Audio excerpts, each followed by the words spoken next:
Marcus Hill had been raising his 8-year-old son, Noah, alone ever since his wife passed away 3 years earlier. Life wasn't easy. He worked long shifts as a city bus mechanic, counted every dollar, and still worried about rent each month.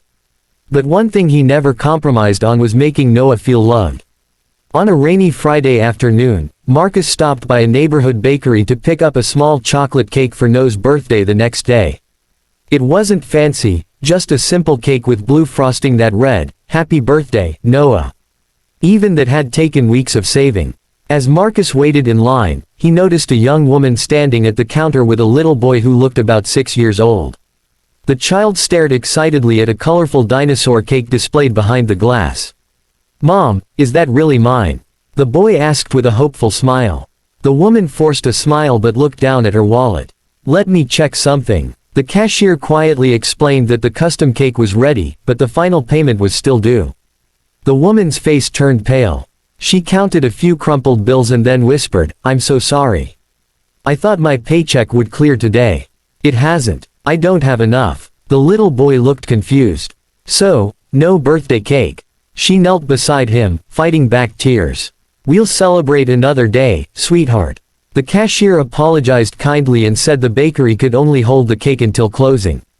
The boy nodded bravely, pretending he wasn't disappointed, but Marcus saw his small shoulders slump as they turned to leave.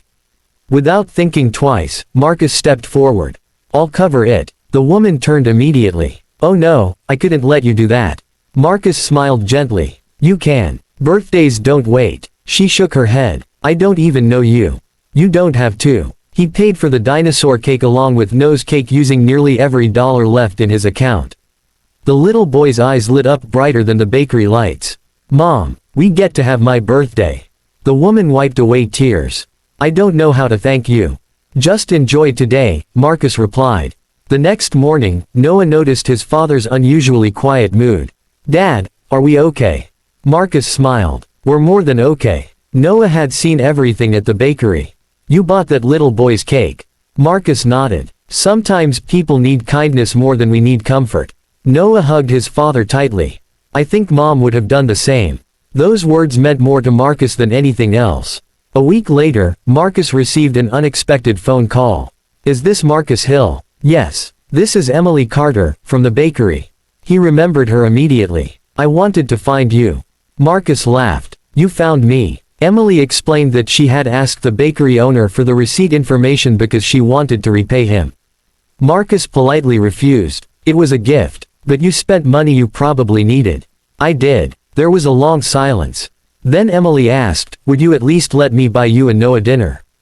After some hesitation, Marcus agreed. During dinner, he learned Emily was a pediatric nurse. She had recently left an abusive marriage and was struggling to rebuild her life with her son, Liam. Her paycheck had been delayed because of a payroll error.